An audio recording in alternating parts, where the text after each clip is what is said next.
that we are going to be recording today. Just letting you know if you're okay with that. And then I will share this with everyone when I follow up with via email. So again, this is the agenda that we just walked through, and moving on now. So changes for this year.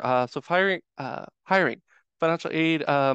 Oh, I'm sorry. This is actually a slide for our on-campus employers. But if we do have any on-campus employers that are doing stateside hiring, it's still something good to go over. We have to actually have students hired in sometimes department paid positions as well as work study. Now, for you off-campus employers, that doesn't really matter because you are their true employer. They do not receive direct payments from us. You actually just get reimbursed. But this is another key one that does impact. Financial aid transitioned from a two-phase awarding process to a single phase, and we're going to talk about what that means, what happened there. Um, so in 2022 to 2023, our campus ceased work study hiring for on-campus really, really early. And the reason for that is that we had so many hires. In about 3.5 months, we had enough hires to use our full allocation. That's on campus and off. And so, due to the commitment of our full allocation of funds, sometimes increases cannot be guaranteed. Now, what I mean by that is if you're at a typical award is $5,000, and if your student for any reason is going over that, at times in the past, we were easily able to give increases as long as the student had eligibility and budget for it. That's become a little bit more challenging, but for our off-campus employers, this is a required program of work study. So actually, we try to set aside some money just in case that ever happens. So I just want to let you know it's not guaranteed, but it is something that I work to do because you actually help us hit one of our goals, and we're going to talk about what that is today. And then the last part is about reconciliation. Um, okay, so and not that it's going to impact you in any way off-campus community service employers, but October of this year, I will now be reporting all earnings of students to the Department of Education. This is something that is brand new to financial aid, federal work study. And right now, I'm going to be very honest, they don't have, or I haven't been provided with like, what is this going to look like? Where do I go in and enter this data? And how is it automatic? Is it manual? But I would like to let you know when there's changes to the program because it might impact you kind of, indirectly. So I just want to give a heads up that there is a bit of a change that the Department of Education wants to know for particular students, how much did they earn throughout a award year. So let's talk about federal work study. So our program provides part-time jobs for undergraduates and graduate students. So you can have both. I get that question a lot. Can grad students qualify? And they can. Allowing them to earn money to help pay expenses. So the program encourages community service work. That's where all of you come in, and work related to the student's course of study. This is coordinated by the Department of Education, on-campus and off-campus work study opportunities. That's what we currently have. And then on campus, those particular roles are called student assistant, instructional student assistant, and graduate assistant. Now, that doesn't mean a whole lot to probably the attendees today, but just letting you know that we do have classifications and different ones for students. And interesting enough, these ones that say Unit 11, they're actually represented by a union, and our student assistants are not. So, might be paralleling some of the situations that you have at your agencies. There might be union work, there might not be union work, but just letting you know, it gets pretty complex when we talk about student employment.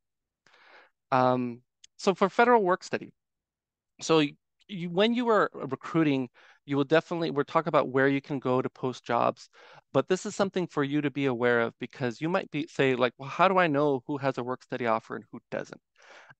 During the hiring process, during interviewing, you can actually ask for a copy of the student's award. So you can ask them, hey, I want to know what's your upcoming award list, just to verify that you have federal work study, because we would like to utilize that if possible. And what they should provide is a screenshot that looks like this. Now, this is for an older year, but it essentially would work the same. They would be able to change this on their portal for the 23-24 school year. That's the upcoming year. And it would show you that they have, you might see some other awards there, but the one that's key is federal work study. And it is very, very common to see that $5,000 or possibly an amount lower than that is offered, but not accepted. And there's a very key reason for that. we accept their award in the hiring process. So when you as an agency let me know, hey, this is the person I would like, here's their campus-wide ID, just, we use that for everything, just so you know, we ask for campus-wide IDs for everything, just because there might be, 10 Chris Reyes. We want to make sure we're talking about the right person. Um, so when you are letting me know, hey, we're going to hire this student, you would send me an authorization and we'll look through that in a bit. But essentially, I will double check, make sure they meet criteria, and then I go and I accept their award for them. That's a question I get for our on-campus employers a lot. Students see an award, but they can't accept it like they can a loan or other types of aid. Well, federal work study is very unique where we offer it to more students than we can fund. And the reason behind that is that we want to use all of our funding. When we only told, about 400 students how many students we had enough money for, we found that most of them did not find a job and we kind of left money on the table. We did not utilize everything, and we don't want to get to that point ever again. So we treat it like a first come first served basis. I do set aside money specifically for our off-campus employers because I will talk about why that's required. But yeah, so please, work with us. This is a way for you to find out if your student has work study. And for any reason, if you get a screenshot and you do not see it, you're always welcome to reach out to me and inquire. Like, hey, Chris, this person doesn't have it on their award, but can you let me know if they're eligible? Because sometimes, we're going to go through it in just a minute, but sometimes they did not check all the boxes to make sure that they can receive an offer. And so eligibility. So on the student's end, what they would have to do is complete the FAFSA. If they do not complete a FAFSA, even if the student worked for you last year, we're not going to be able to use federal work study. The priority date is March 2nd. They can do it afterwards. So even if they didn't fill it out by now, they can still get it in, but they need to get that FAFSA done. I cannot help them without a FAFSA. The next one is answering yes to question 31 on the FAFSA. Are you interested in being considered for work study? Now, some students will not say yes to this. There's a yes, no, and I don't know. If they say no or I don't know, they might not automatically be awarded. And that's a situation where you might want to just double check with me because, I don't need them to change that answer on the FAFSA, but I can award them because they meet all the other criteria we're going to talk about. Submitting all requested financial aid documentation from their to-do or task list by the due date. So just making sure that they did everything regarding financial aid by the due date, because there are some checks and balances. There's this process called verification. And if they don't do it by the due date, again, it's like they didn't fill out a FAFSA. I cannot award them anything. They do need to maintain satisfactory academic progress. That term might be a little odd to you. That relates to their GPA, their pace, making sure they don't drop a lot of classes and are not earning a lot of units, attempting units and not earning them. And then also their unit cap. So there is only so many units that an undergrad can receive financial aid for. After they're like double what you need for graduation, at that point, pretty much we're not going to be offering financial aid like freely. They would have to kind of inquire with us or possibly do an appeal to make that happen. They must be enrolled in at least half-time units each semester, and they must have federal need as determined by federal guidelines. And I don't want to get into the weeds with what that is, but basically it's budget in their financial aid package. As long as they have room for it, we can work with it. Now, this EFC it mentions next of 3,000 or less, that comes from the FAFSA when they tell us how much they might make, potentially their parents if they're an undergrad or they haven't hit age 24 yet. Um, if they let us know all that information, the FAFSA generates this number called the EFC. An EFC of 3,000 or less would be eligible for federal work study. So sometimes students, they're going to be working for you, everything else lines up, but if their EFC is not 3,000 or less, there's an issue. But there is one exception to that. If a student received work study during their career, so they got it as a freshman because maybe the income for the family wasn't that high, but then by the time they're a senior, they're working, parents are working better jobs, they got promotions. Even though their EFC might be higher, we're still going to allow them to earn work study because we want them to keep it their entire career as an undergrad. Now that will change when they graduate and they want to come back as like a master's student, we would have to reassess. So just giving you a heads up on that. But there are some exceptions and some wiggle room, that we can do. So definitely connect with me, and I'm more than happy to talk about that. Now, I talked about the update to awarding phases. Now, this is key because it did impact who received a Federal Work Study Award right now. And what I mean by that is last year when we awarded, this happens between like April and May. In 2022, when we awarded for the current year we're in, um, we first went with incoming students. So all the students that apply, and if you have you know a college student, if you recently graduated, you know you apply to many places and you can only really go to one. So sometimes we get a lot of applicants who don't end up committing to us. And then, when it was two phase, if they said, "Oh no, thank you, but no thank you, I'm not going to be coming to Cal State Fullerton," then we kind of reacquired those amounts. Said, "Okay, we offered 5,000, but that person's not coming. Let's take that money back, and now let's give it to returning students." And so it made it kind of a nice process. We were able to award students that we definitely knew were attending our college, but we changed that this year. And the reason why is to be competitive. There are other campuses that are awarding as early as March, and they want commitments in March, in April, in May to say, hey, we want to know how many students we're going to have at our college. And so to compete with them, we did a one phase awarding. So we didn't only take the incoming students, we also awarded the returning students, which means there were a lot more limited funds for federal work study because we offered it to some students that didn't end up coming. And so we did not realize this would be an impact of that.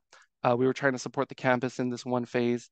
And now that we're aware, we're actually going to make some changes for that. So I wanted to share all this to let you know if your students were currently working with you in 2022, 2023, I am manually working with IT to get all of those students awarded for next year. So for any reason, there's a student that says, "Oh, I had it for this year, but I looked at my package next year and I don't have work study." And if you're concerned about that, as long as they're not graduating, as long as they're not leaving our campus, we should not have an issue. So those students will be awarded again, um, and that will be a priority moving forward. We will look at the previous year, who is actually earning work study, and we will give those students priority to the awards, and then we will award everyone remaining. So, you know, sorry if that's very complicated, but I just wanted to make sure you knew why you might have some students asking questions. You might have questions yourself, and like I said, you're always welcome to let me know about those. Now, next we want to talk about allocation and matching. Just checking the chat. Okay, perfect. Looks like everything is going okay in the chat. Allocation and matching. So this is a very key thing to know. What are you eligible to have reimbursed to you for your work study student?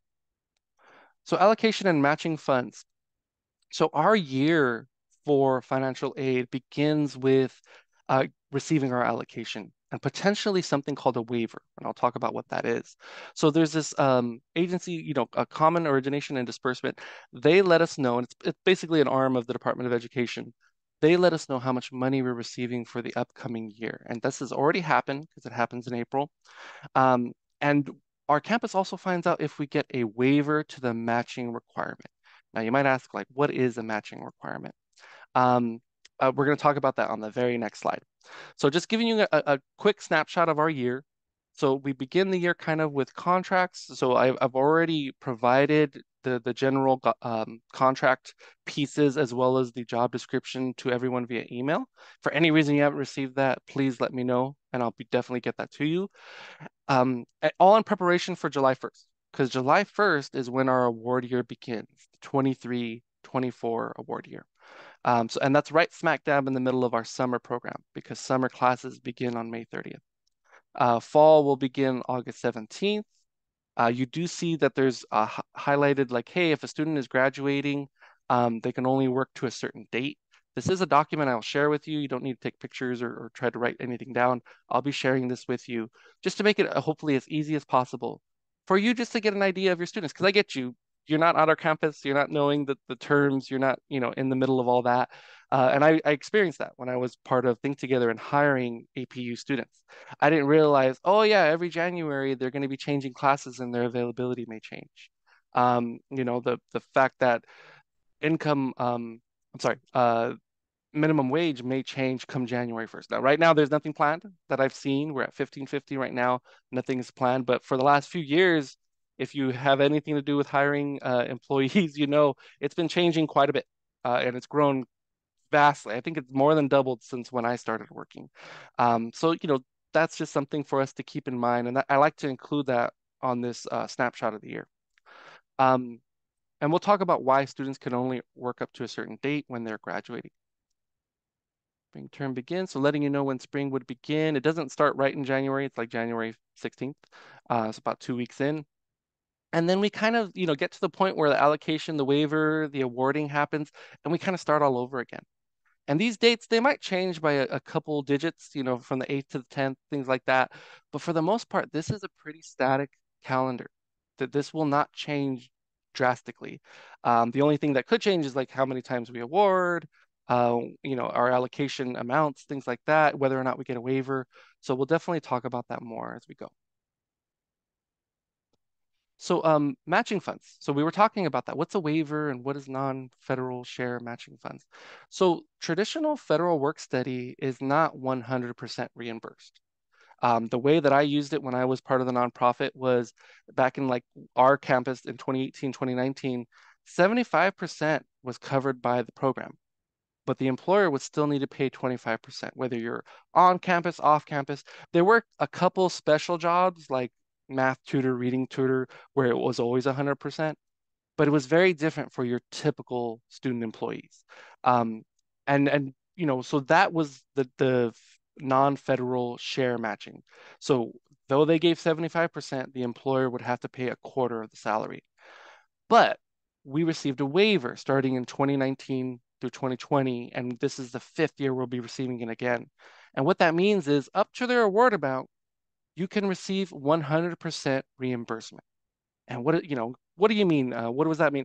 Basically, they up to their award, however many hours you could fit in, let's say like an award like $5,000, that is money that will be reimbursed to you, and you will not have to pay out of your pocket. You might have to pay up front, but you will get reimbursed for it.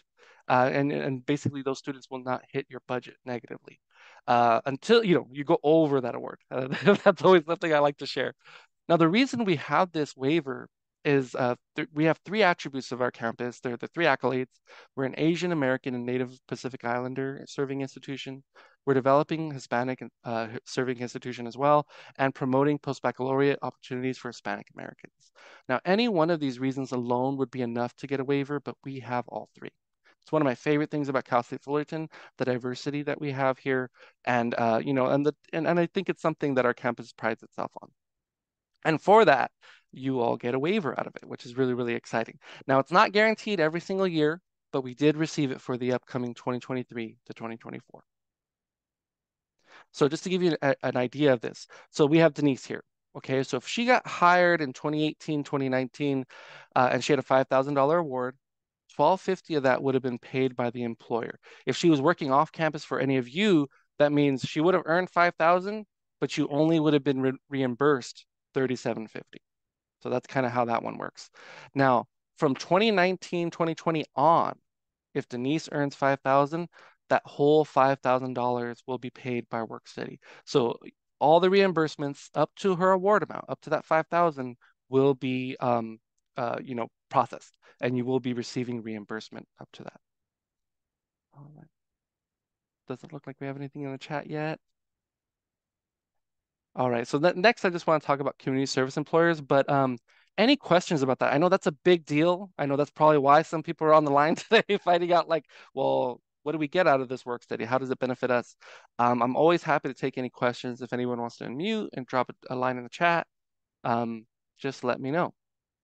Okay, just wanted to give it a second or two.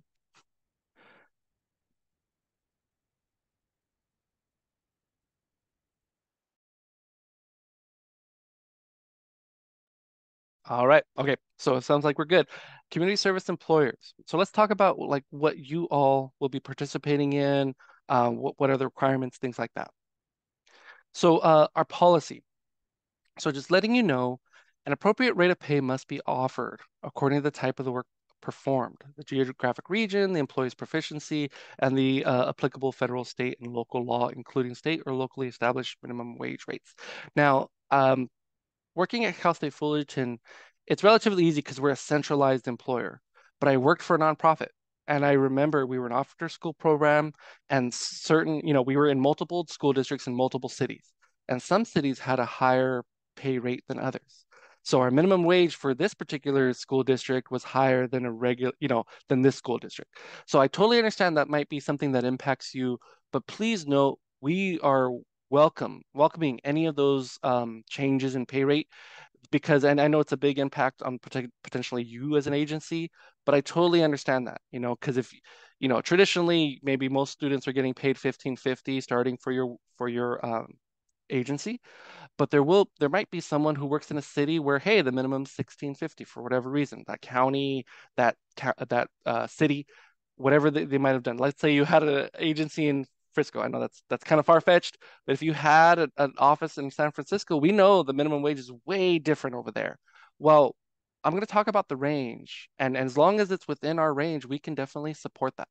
So just wanting to let you know, I know that's a challenge that some HRs, some agencies will experience, and that's something that we'd love to support you with. Employment must not displace employees, including those on strike, or impair existing service contracts. Just letting you know that's one of our policies. The positions must not involve constructing, operating, or maintaining any part of a building used for religious worship or sectarian instruction. And, the FLSA of 1938, as amended, prohibits employers, including schools, from accepting volunteering services from any paid employees. Any student employed under work study must be paid for all hours worked. So just some policy things that I think I would just want to make sure everyone's on the same page about. There's a lot more policy, but these, to me, having been a community service employer before, these are the ones I would like to know because there are some big impacts to some of those. Next, moving on to contracts and resources. So our contracts and resources, so it's actually a two-piece contract this year. I had combined them last year, and it was very different because I looked at the history and I was like, oh, we always gave it as two pieces. So I plan to go back to that. And so essentially, we have an agreement section, which is kind of part B, agreement B, and then there's a contract supplement section. So I'm gonna actually pull those up right now just so we could take a look at them. Because I think that word is a little daunting, contract. I know with my nonprofit, it kind of stopped everything in the room. Like, hey, what are you talking about? What are we committing to? And I totally get that. I totally want to respect that because that is a concern, I think, for a lot of employers. Um, so this is our agreement B, and essentially only the highlighted areas is what's really needed. So I updated all the dates. You would say the name of your agency, down here, he would give us, this is all language that we do not change from year to year. This is, pretty standard language for all agreements between our campus and any outside agency. Um, and then below, the items that would be needed is signatures. So we actually ask for a signature from whoever's authorized from the agency to sign off on it. That would be this section.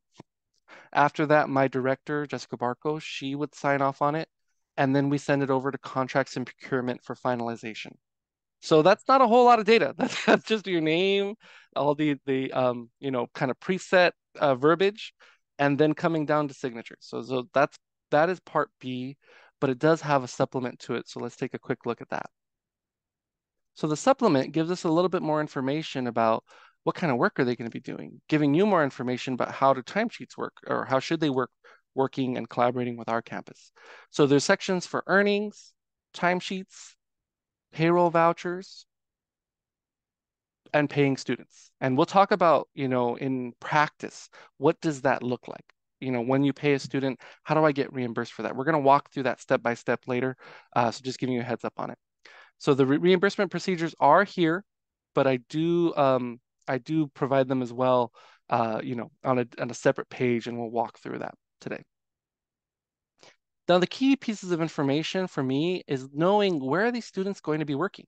We talked about those agencies that have offices in multiple cities, multiple locations. We would want to know what are all the potential areas that they could work, just so we have some documentation on that. All the addresses, who are the main contacts, and it's okay to have more than one.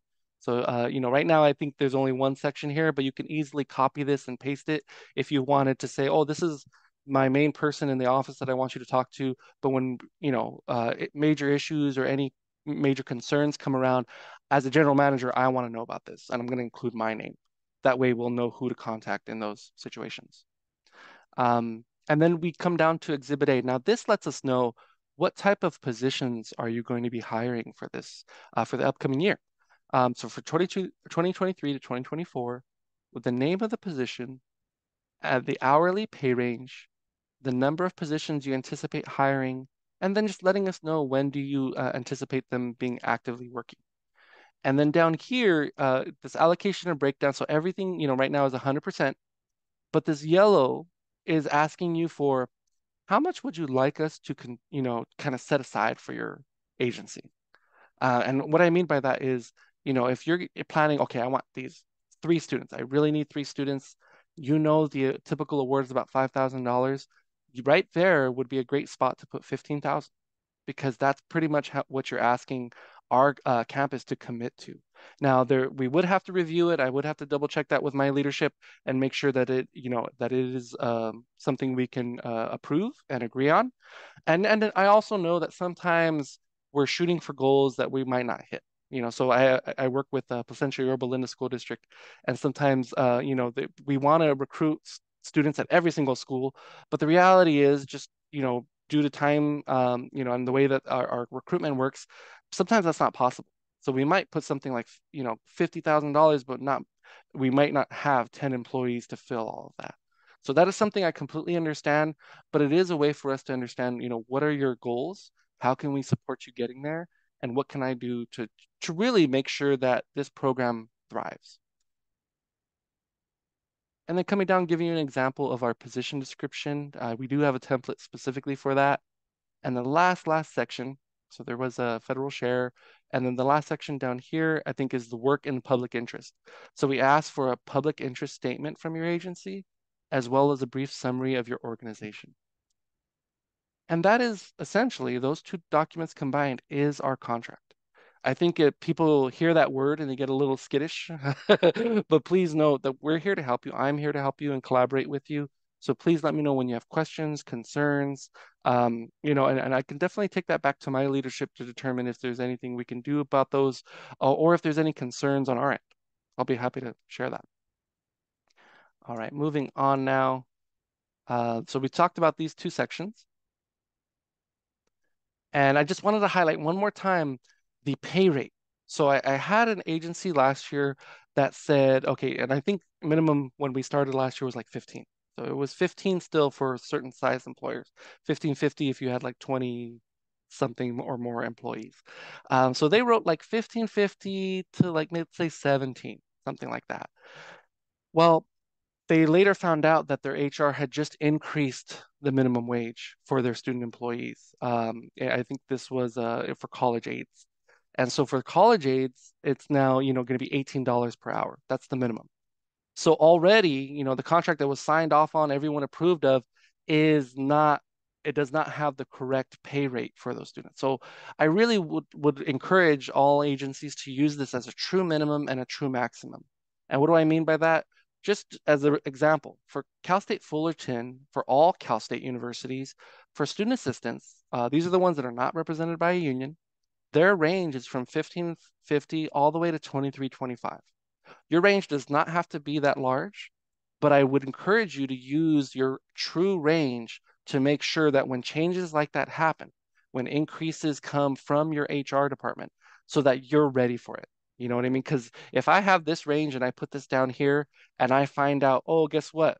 The Department of Education at our campus really wants to do a minimum wage of 17 because their work is so intensive and they want to support that. Well, as long as I put this range, then I'm in compliance. As soon as I put 1550 to $16 or 1650, now I have to make an amendment to my contract or my agreement. And so just to avoid that process, avoid wasting time, in any ways, I would encourage people to use their true range. Not to say that students have to get paid this, I will be very honest, unless you're working in IT and have a lot of experience as a student, I don't think you're getting close to this most times, but some IT students, in particular set skill students, do get up to $19, $20 an hour. And that is how it works. And if they keep with them for so many years, I can see that getting to 22, $23, just based on the skills that they have. So that is something I would like to just point out, as well as we talked about it a second ago, but just please, a lot of people tend to leave this just saying total amount. I would love to know how much money would you like us to set aside for your agency doing community service employment? Now, our contract process, we kind of talked about this on the signature page, but you would submit it to Cal State Fullerton. We would, get my director to approve it and then submit the contract for approval through our contracts and procurement. So any contract made with an outside agency has to go through this department. So regardless of if my director signs off on it, we need their signature for it to be, kind of like ironclad. So we would send that to them. We'd provide documentation, and then they would review. And then as soon as they approve, actually, what I've noticed last year, contracts and procurement will, because I give them the contact person, it might be your director, it might be you, they will email it to you directly, all fully signed off. And then you now have a copy of it. So it's not necessarily always coming from me. I'm happy to provide it because they will CC me on it, but just letting you know that they may be reaching out to you with the final approval. And then we have our resource documents. Now, these are all the documents talking about what is needed, what are the documentation needed to be reimbursed, what does the process look like. We're going to walk through all of that right now. Does anybody have any questions, though, before I move on?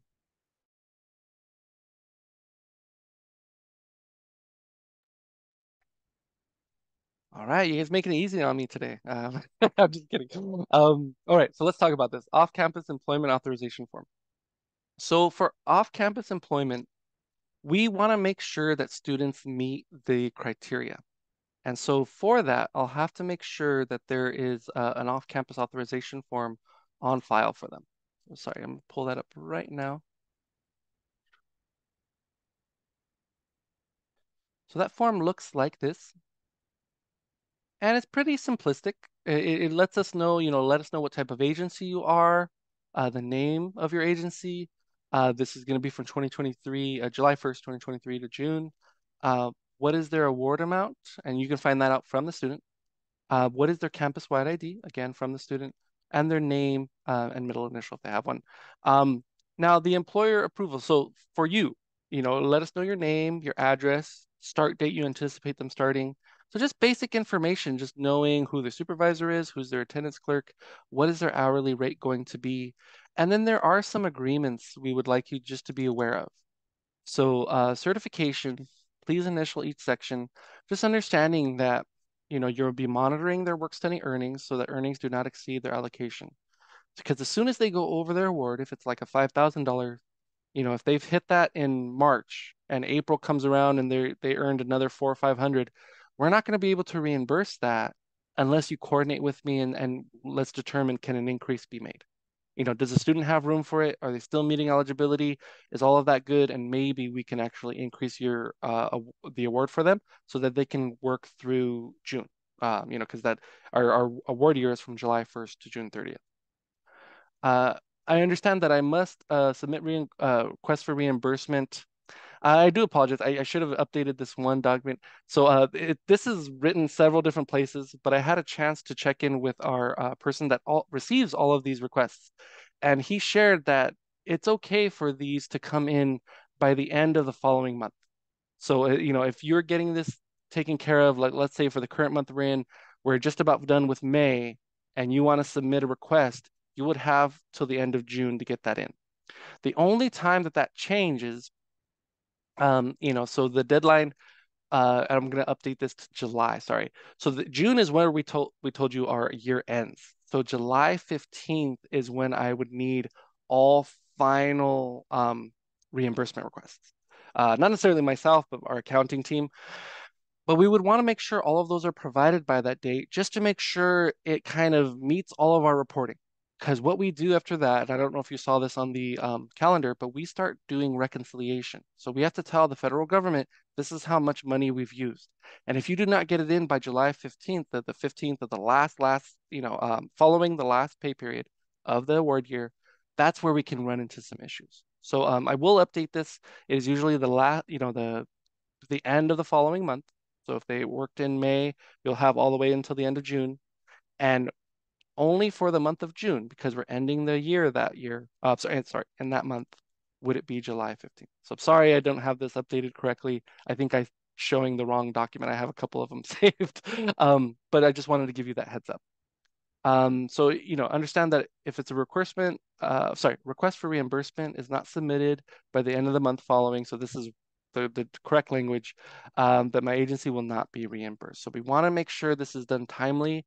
I have had some agencies submit like parts of it. They're like, hey, I want to meet the deadline, but here's parts of what I need, but not everything. That's still a challenge. We would need all of it together for us to actually fulfill a reimbursement. And that's coming straight from my accounting person. So just giving you a heads up on that. I confirmed the enrollment in each semester prior to the student's work. So if you plan to hire them for fall and spring, you'll probably want to reach out with me to me for spring just to make sure, are they still enrolled? Are they still meeting the criteria? I would still double check on the back end. I will still look on my end to see, did the student drop classes and now they're not eligible? But we would much rather get ahead of that than be reactive to it.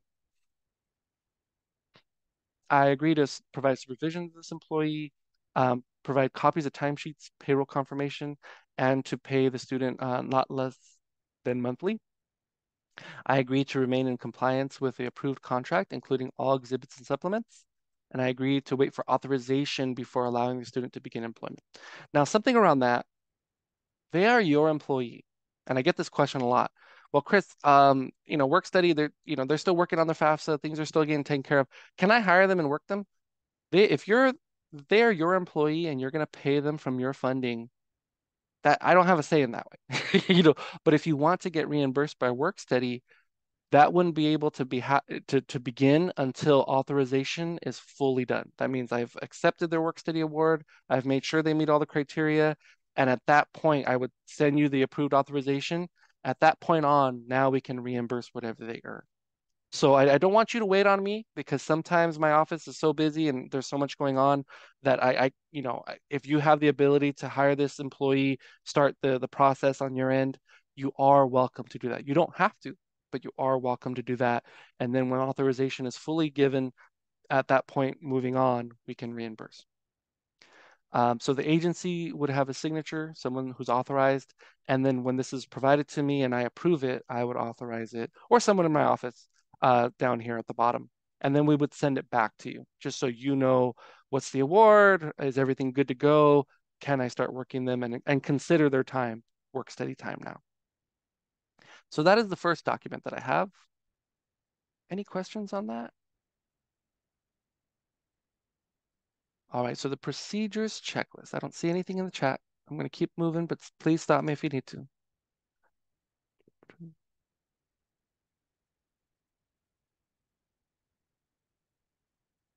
Okay, procedures checklist. Sorry, got too many screens open right now. Let me pull this over.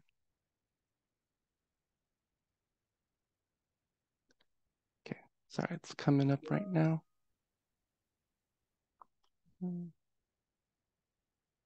Sorry about that.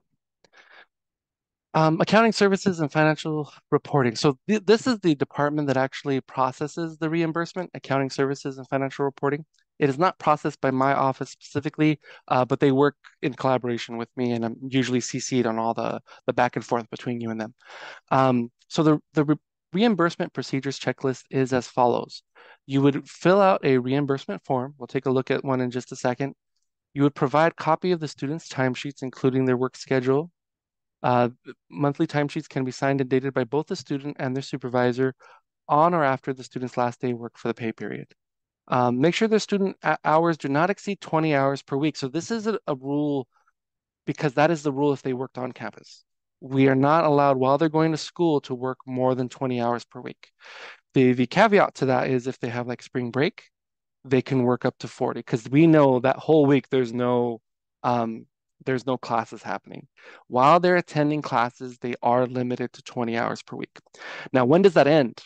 Technically, that ends during the week of finals, but I would never recommend that a student works 40 hours a week during the week of finals, just because they want to make sure that they get all those tests aced and to do the best that they can.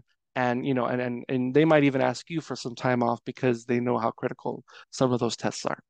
Um, you want to make sure to request for the individual student federal work study award amount, or sorry, not to request over the award amount. And then original copies of timesheets are required to be mailed or hand delivered to the school at the first opportunity. And we have a mailing address down here. Now we do have providing a copy of the payroll voucher or the check that was paid to the student employee. So we would need, like, sometimes people will give us a copy of the check if they do physical checks. Sometimes it's a copy of their direct deposit statement. That would be fine. So those things would count as the payroll voucher. And then we also have to provide a completed payment acknowledgement form. We'll look at that sample in just a second, but it must be signed by the student, and for any reason, we talked about over here, it could be direct deposit slip. If the direct deposit or payroll voucher is signed and dated by the student, this document is not required. So if they sign the payroll voucher or the direct deposit, you do not have to give a whole nother payment acknowledgement form. So that is something new. We've never had that before. But DeWitt, who's my contact over in finance, sorry, I always forget the name, accounting services. Uh, he's the one who processes everything. So he said if he has that signed by the student, dated by them, then he doesn't need a payment acknowledgement form. And then you would email the documentation as soon as possible so that we'll get started on the processing of your reimbursement. But like we had talked about, we're going to want the emails to come to me, and then those originals to please be mailed to me. I'm talking about like timesheets. That is something that is required per federal student aid handbook. Um, so we would arrange for reimbursement within 14 days if all documentation is complete and follow-up is not required. So this is what I wanted to just highlight. Like I said, I mentioned, we had an employer that gave us like 3/4 of what we needed, and we were just missing one item for one student. We can't process any of that reimbursement until all the ducks are in a row. So please, work with your students to get everything taken care of, send it our way, and then we would process for an entire month reimbursement. And then if you have any questions, you have myself, you have DeWitt here, you have our contact information, you have our emails. And then this is correct. The last day to submit payroll for the month of June is July 15th. That was the date we were talking about earlier. But essentially, these are the requirements for reimbursement. And I know this might feel like jumping through hoops a little bit. I totally understand that. I did it when I was with Think Together, and it can be a little cumbersome. But at the same time, you need to understand we need to 100% verify, even in an audit with the federal government, with the Department of Education, that we know how much someone got paid, that we can verify that they received their checks, that we know their pay rate, that everything was taken care of. We have to have all our I's dotted, all our T's crossed. And that's why we ask for all this documentation. I do know with DeWitt, some of these I'm going to provide like examples of what it could look like. But if you have your own like invoicing system, I know DeWitt is open to it. He's like, oh, if you already do something on your end that can be utilized by us and has all the critical data points we need, we don't want you to reinvent the wheel. We would be happy to take what you have, but we'll just want to get that confirmed with DeWitt and approved by him first. So just giving you a heads up on that. All right, we talked about a few different ones here, but let's go through this list and we'll pull them all up one by one. So I think the first one is the payment acknowledgement form. Sorry, again, too many windows.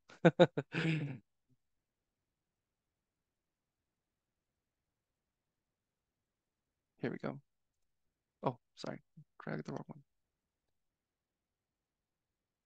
Come on over. All right, so it's a pretty simplistic page, essentially letting us know from the student themselves, yes, I received this check or this direct deposit. So they would put their name, they would say, when essentially or sorry, who the agency is, what date it is, they would sign and date that. So remember that in place of this, If the student has a direct deposit slip or a payroll voucher and they date and sign that, this would not be needed. But I did want to show you that this is something that when a contract comes our way, we give all the documentation needed for reimbursement, and this will be one of the examples that we provide. The reimbursement request form. So this is an Excel spreadsheet. I'm going to pull it over right now. Now this one is pretty straightforward, letting us know your name, address, the date. The one kind of tricky thing on this is the request number. This is I get questions about this every year, and I know DeWitt has to reach out to departments regularly. Otherwise, it's the student name, all their information down here, and then I think the spreadsheet will add it all up for you, and so it's just even easier. Now, I do have this little reference area for request numbers. Basically the naming convention is the initials of your agency, the year, and the number of requests during that year. So to give you an example, if you're a first time, never worked with us before, your first one, if you were CSUF, would say CSUF 2301. But if you participated in spring and you did, let's say, 3 requests during, spring of 2023, so that'd be up to this month, or possibly next month. And then fall comes around, let's say July 1st, even summer, and you wanted to do another one, you wouldn't go back to 2301 because you've already submitted 3 of them. You would want to make that one CSUF 23-04 because that's the 4th one in the calendar year of 2023. I'm hoping that's not too crazy, but I know DeWitt has some challenges with this. If there is any issues, he'll be reaching out. But I want to just hopefully make a little sense out of the madness that you see in front of you. But other than that, it's pretty straightforward information, letting us know what you paid them, what their hourly pay rate is, what their hours are, just so we know what to reimburse you. And then we verify that against the copies of the direct deposit, their payroll vouchers, a copy of their check, and what they sign off on. So all of this is just a lot of checks and balances to make sure, again, if we're ever audited, we know exactly how much a student received. Estimated weekly hours. Okay, so this is a unique one. For some departments, you may be able to pay them out of your own pocket once work study dries up. But some departments tell me, even on campus, like after I run out of your funds, I don't really have the ability to pay them. Now, the goal with work study is to try to employ them as long as they're a student for that academic year, and that's usually through spring. So we have this document I'm going to be sharing where basically you can say what your award is, what your student's information is, and then you can kind of, tell the spreadsheet when they were hired. So we have a summer tab. If they started in fall, there's a different tab for that, and a third one for if they start in spring. And basically it'll tell you how much hours per week at their pay rate will get them to their award. So you have an idea, so you can estimate and budget that out because I think that's where a lot of people fall in. They start giving them 20 hours per week and they don't realize that might only last through like fall and you will not have any money left over for spring. And we might be able to do an increase. I totally understand that. But this is also a good way for you to say, well, if I really hired them early, July 1st, 7 hours, 8 hours, 5.87. That's not really enough for me. Let me talk to Chris and see if I can get an increase. Maybe this should be more like 7,500. Maybe, I'm sorry, 7,500. Maybe it should be 10,000. So, you can collaborate with me. We don't really go higher than 10,000. 7,500 is a good middle point that we usually begin with. But if we have the funding for it, we can increase to kind of support you. So this is just another resource that I'll provide. And the last one, tracking monthly earnings. So pretty simple doc. We've had it for a while. It's an Excel spreadsheet that basically lets you know per month, you're requesting reimbursement for them. So if you request reimbursement and you just update here how many hours they worked, what were their earnings, things like that. This way we'll be able to kind of track, okay, where are they with their 5,000? Let's say they worked 20 hours in July. Well, it lets you know they earned $310 based off of this pay rate. And you could just keep tracking and seeing where that award goes. Because maybe if they work 30 the following month, and then school's in session, so they're kind of more consistent, maybe it's 40 hours. This will give you a breakdown of how much is remaining for the remaining months. It's a great tool to have. It's something that we provide to you also when we receive your contract. And those are our contracts and resources. Um, Any questions about any of those?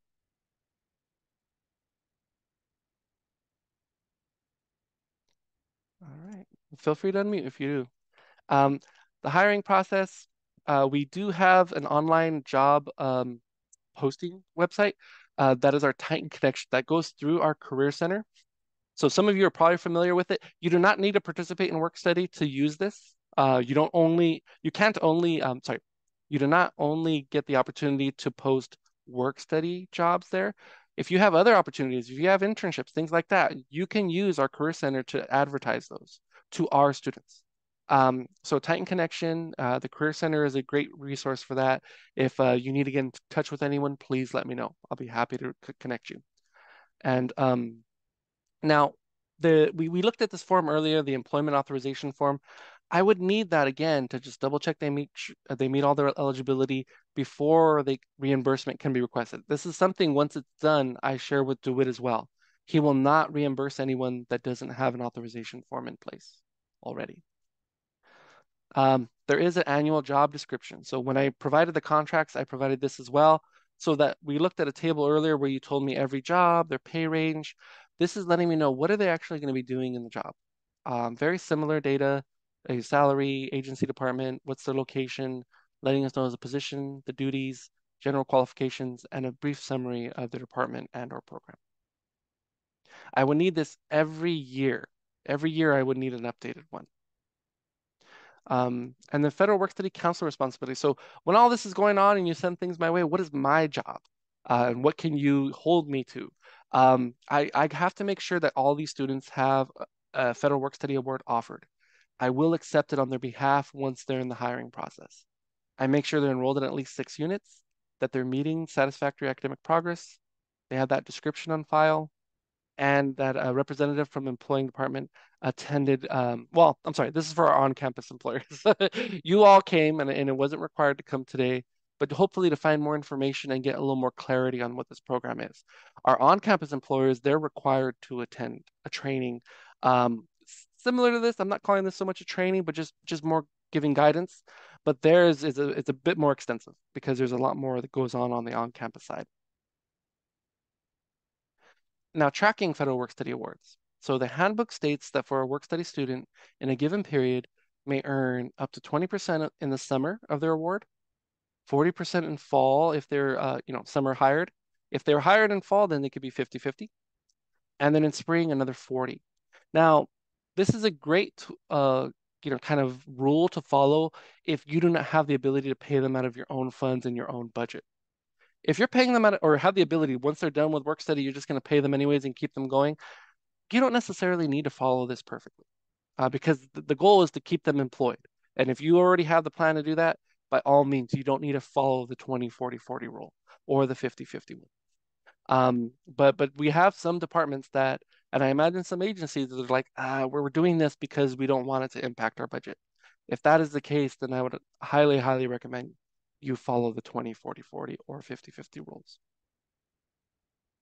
And then resources, we talked about the estimating. We talked about, tracking them per month. These are the documents we just looked at.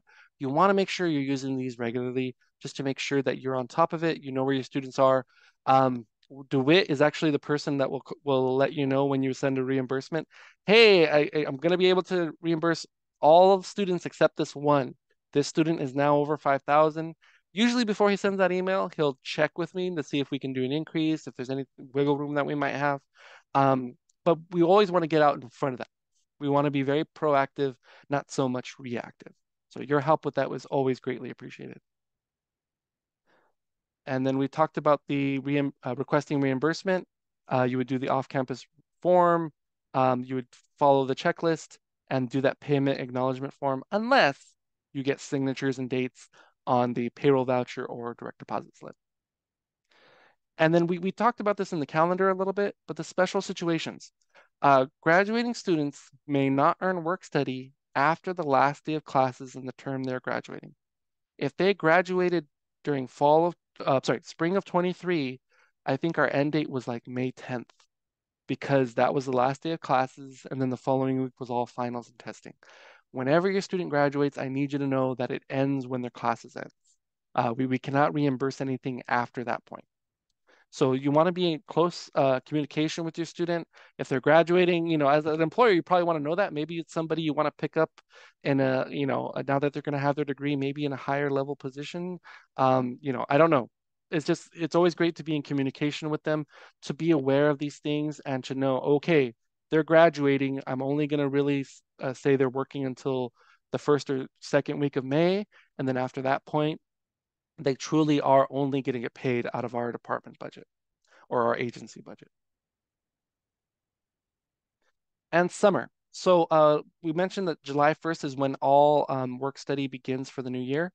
So those, will start July 1st. You can hire ahead of time, you can authorize ahead of time, but the first hours that we can reimburse would have to be July 1st and on. If you try to get a reimbursement for June, technically that's last year's award. So if they're already an employee with you, June is fine. But if they're brand new to you, you would have to start them July 1st. And that is the entire thing. I know that's about an hour.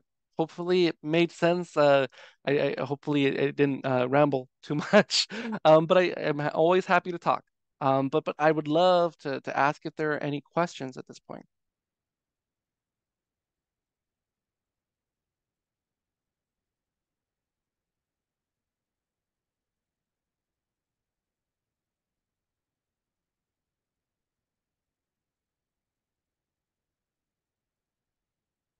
When can we expect to receive our contracts?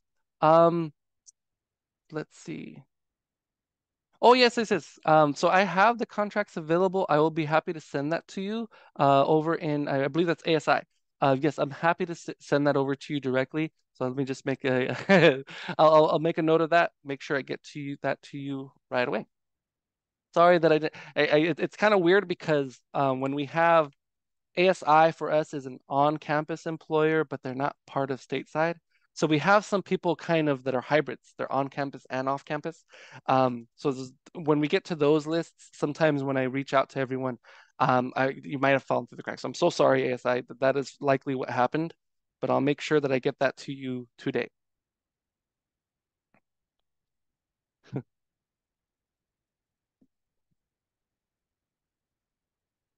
Thank you so much, Andy.